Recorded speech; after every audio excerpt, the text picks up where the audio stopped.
Hello बच्चों, let's see the question.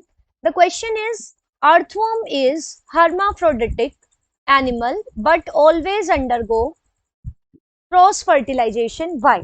सो हमसे question में बोला गया है कि जो अर्थवर्म है that is hermaphrodite animal but still it undergoes cross fertilisation. So what is the reason behind this?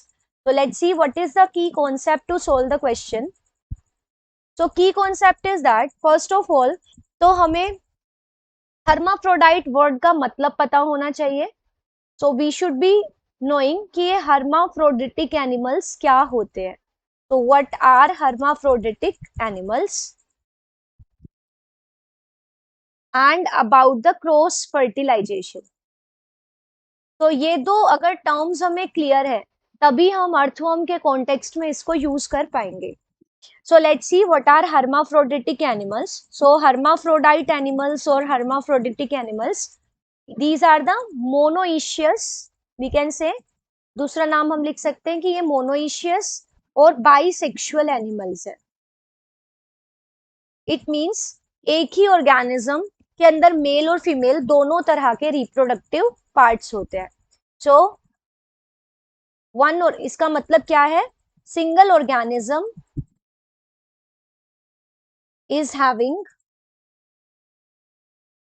Both male and female reproductive parts. So this is the male and ये female के लिए. तो दोनों तरह के जो reproductive organs है जैसे टेस्टिस एंड ओवरीज, वो दोनों के दोनों एक ही अर्थवर्म की बॉडी में आपको देखने को मिलेंगे. सो ऐसे जो एनिमल्स होते हैं जो बाइसेक्सुअल होते हैं, दोनों के दोनों सेक्सेस सेम इंडिविजुअल में प्रेजेंट होते हैं, तो उन्हें हम मोनोइशियस, हर्माफ्रोडाइट और बाइसेक्सुअल एनिमल्स कहते हैं. सो अब क्रॉस फर्टिलाइजेशन का क्या मतलब है? सो क्रॉस फर्टिलाइजेशन का मतलब है कि जो in fertilisation by the sperms of another earthworm, जैसे एक सपोज से इट इज एन अर्थवर्म, ये कोई दूसरा अर्थवर्म है.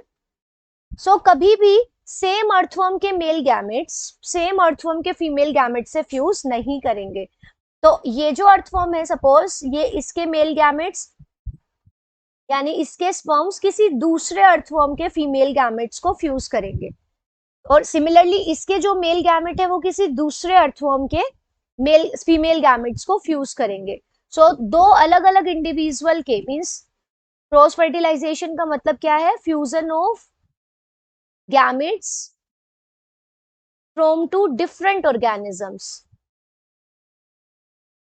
तो अगर जो फ्यूजिंग गैमेट्स हैं वो दोनों अलग अलग ऑर्गेनिज्म से बिलोंग करते हैं तो इसको हम क्रॉस फर्टिलाइजेशन कहते हैं. तो अर्थवर्म में क्रॉस फर्टिलाइजेशन क्यों होता है जबकि अर्थवर्म तो दोनों तरह के गैमेट्स खुद ही प्रोड्यूस कर सकता है? सो इसका रीजन है कि अर्थवर्म के अंदर होती है protandrous condition. Protandrous condition is found in earthworm. So ये जो वर्ड है प्रोटेंड्रस, ये दो वर्ड से मिलके बना है. प्रोटो मतलब पहले, प्रोटो मीन्स फर्स्ट और पहले, एंड एंड्री वर्ड या एंड्रस वर्ड मेल के लिए यूज होता है. सो क्या होता है कि mail reproductive parts mature earlier, means testis का जो मैच्योरेशन है वो ओवरीज से पहले हो जाता है. So male reproductive parts mature earlier than female reproductive parts. So अगर दोनों के दोनों गैमेट सेम टाइम पे मैच्योर ही नहीं हो रहे तो इसका मतलब स्पर्म उसी फीमेल गैमेट के साथ, उसी ऑर्गेनिज्म के फीमेल गैमेट के साथ फ्यूज हो ही नहीं सकता. तो क्योंकि प्रोटेंड्रस कंडीशन होती है अर्थवर्म्स में, इसके मेल पार्ट्स यानी टेस्टिस फीमेल रिप्रोडक्टिव पार्ट से पहले डेवलप हो जाते हैं. सो सेम ऑर्गेनिज्म के गैमेट्स एक दूसरे को फ्यूज नहीं कर पाते क्योंकि उनका फ्यूजन मींस उनका जो मैच्योरेशन का टाइम है that is different. So this is the condition why it always undergoes cross fertilization. So I hope you understood this well. Best of luck. Thank you.